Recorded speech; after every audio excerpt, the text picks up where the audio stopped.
Ces comptes de surface, de volume, ces comparaisons de peuplement, ces inventaires de ressources et de services récréatifs ou de biodiversité relèvent d'une idéologie totalisante qui soumet toute chose à l'impératif de la comptabilité, une comptabilité se comptant elle-même.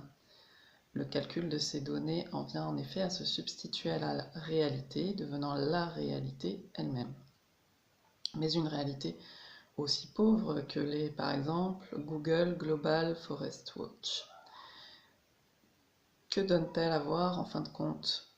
Tout usage, toute singularité y perd son sens. Toute vie y est réduite à sa plus pure exposition algorithmique. L'ensemble du vivant se déclinant selon une cartographie plate de data qui s'accumulent en boucle. Que l'économie fructifie tout en exploitant durablement les ressources, tel est le prêche délirant, auquel se livre en permanence cette entreprise de comptabilité totale. Les fameux rapports du GIEC sur le changement climatique ne disent pas autre chose. Selon ces experts, une stratégie de gestion durable des forêts visant à maintenir ou à augmenter le stock de carbone en forêt, tout en approvisionnant la filière bois, grumes, fibres et énergie, à un niveau de prélèvement durable, générera les bénéfices d'atténuation maximum du changement climatique. C'est en gros le dogme de l'économie depuis plus de 3 siècles. Qu'elle s'attaque maintenant au carbone et à la biodiversité n'est qu'une étape de plus dans la comptabilisation générale du vivant et le réglage de ses calculs à de nouvelles unités de mesure. Car qu'est-ce que le carbone et la biodiversité dans cette idéologie, sinon de nouvelles unités de mesure?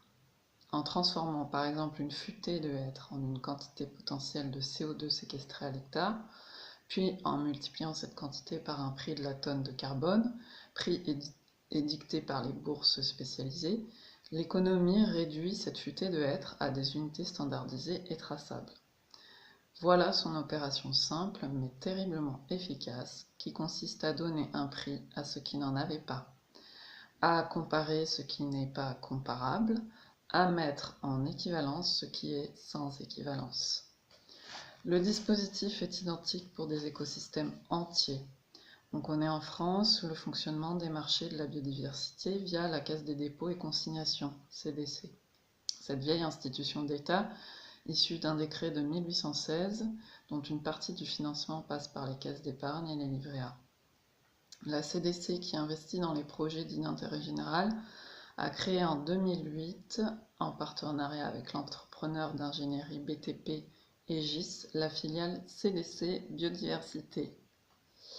Elle a ainsi fondé la première banque d'actifs naturels française et s'est investie dans le calcul des compensations du projet d'aéroport de Notre-Dame-des-Landes. Les aménageurs peuvent ainsi acheter de quoi compenser ailleurs les dégâts de leur projet. Il paraît qu'une parcelle à bétonner, une parcelle de prairie dans la Crau par exemple, s'achète à 40 000 € l'hectare à la CDC Biodiversité. Depuis 2010, le ministère de l'Écologie et du Développement durable a lancé un appel à projets d'opérations expérimentales d'offres de compensation. L'expérimentation, entre guillemets tout ça, de l'offre de compensation consiste pour un opérateur à anticiper la demande potentielle de compensation dans des territoires où la pression attendue sur les milieux est forte. L'opérateur sécurise des terrains via une acquisition foncière ou des contrats durables et les restaure par des actions de long terme générant une additionnalité écologique réelle et mesurable. Ces actions sont menées par l'opérateur dans la perspective de les valoriser ultérieurement au titre de la compensation via la vente d'unités auprès de plusieurs maîtres d'ouvrage ayant l'obligation de mettre en œuvre des mesures compensatoires.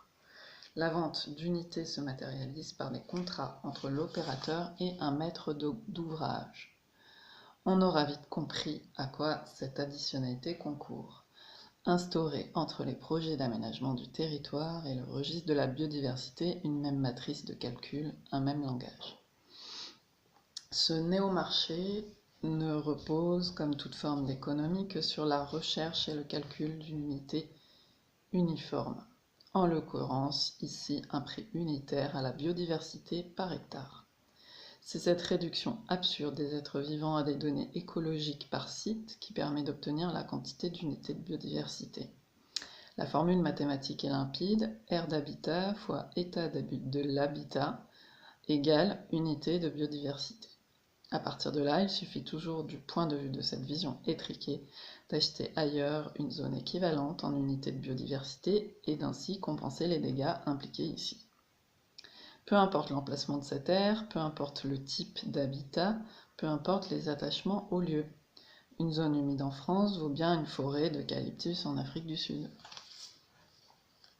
Je saute quelques passages. Pour la conclusion de ce chapitre, au-delà de la financiarisation de la nature, dont toutes les bonnes âmes de nos pays condamnent les abus, ce qui contamine la planète depuis plus de 300 ans, c'est bien cette maladie toute occidentale qui consiste à réduire le monde à des lignes de compte.